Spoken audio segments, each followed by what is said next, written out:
महाराष्ट्र और झारखंड विधानसभा चुनावों के नतीजे सामने आ चुके हैं और इनमें भारतीय जनता पार्टी की बड़ी जीत और कांग्रेस की हार प्रमुख रूप से चर्चा में है।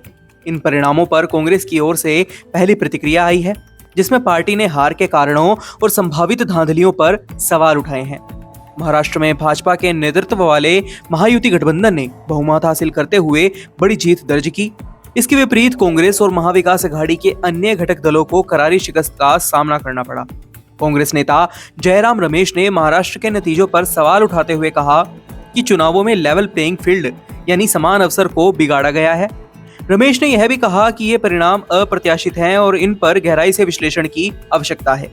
उन्होंने कहा, हमें पता था कि महाराष्ट्र के किसान, श्रमिक वर्ग और अन्य वर्गों में नाराजगी थी।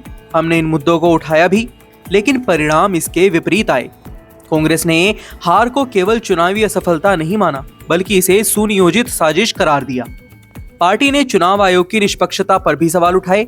पवन खेड़ा ने कहा कि नागपुर में एक भाजपा नेता की गाड़ी से ईवीएम बरामद हुई, लेकिन चुनाव आयोग ने कोई कार्रवाई नहीं की।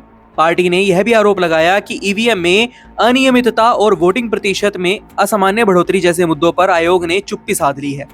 झारखंड विधानसभा चुनाव में कांग्रेस गठबंधन के बेहतर प्रदर्शन को लेकर जयराम रमेश ने कहा कि झारखंड की जनता ने ध्रुवीकरण की राजनीति को नकारते हुए पूरे देश को सकारात्मक संदेश दिया है।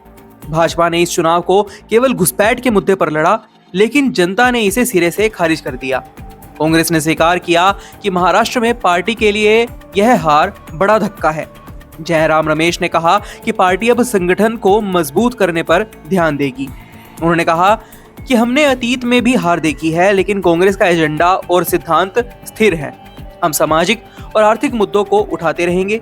उन्होंने आगे कहा कि आने वाले दिनों में पार्टी नेतृत्व और राज्य इकाई के बीच बैठक होगी, जिसमें इस हार का विस्तृत विश्लेषण किया जाएगा। कांग्रेस नेता पवन खेड़ा ने चुनाव आयोग की भूमिका पर तीखा प्रहार किया। खेड़ा ने आरोप लगाया कि आयोग चुनावी प्रक्रिया में अनियमितताओं पर चुप्पी साधे हुए है। उन्होंने कहा कि चुनाव आयोग केवल शेरो शायरी करने में व्यस्त है। हमने पुणे में वोटर लिस्ट में गड़बड़ियों और ईवीएम की बैटरी से संबंधित मुद्दों को उठाया था, लेकिन कोई कार्यवाही नहीं हुई। कांग्रेस ने चुनावों में जाति जनगणना, 50% आरक्षण की सीमा और अडानी घोटाले जैसे मुद्दों को जोर शोर से उठाया था। जयराम रमेश ने कहा था कि ये मुद्दे आज भी प्रासंगिक हैं और पार्टी इन्हें संसद और सड़क दोनों जगह उठाती रहेगी। महाराष्ट्र और झारखंड के चुनाव परिणाम कांग्रेस के लिए एक मिश्रित अनुभव रहे। जहां महाराष्ट्र में पार्टी को हार का सामना करना पड़ा, वहीं झारखंड में उसका प्रदर्शन अपेक्षाकृत बेहतर रहा। कांग्रेस का दावा है कि महाराष्ट्र में चुनावी प्रक्रिया में पारदर्शिता की कमी और भाजपा की ओर से बनाए गए असमान चुनावी माहौल ने परिणामों को प्रभावित किया। हालांकि इन सब आरोपों के बावजूद यह स्पष्ट है कि पार्टी को अपनी संगठनात्मक ताकत और जमीनी स्तर पर काम करने की क्षमता को पुनः मजबूत करना होगा।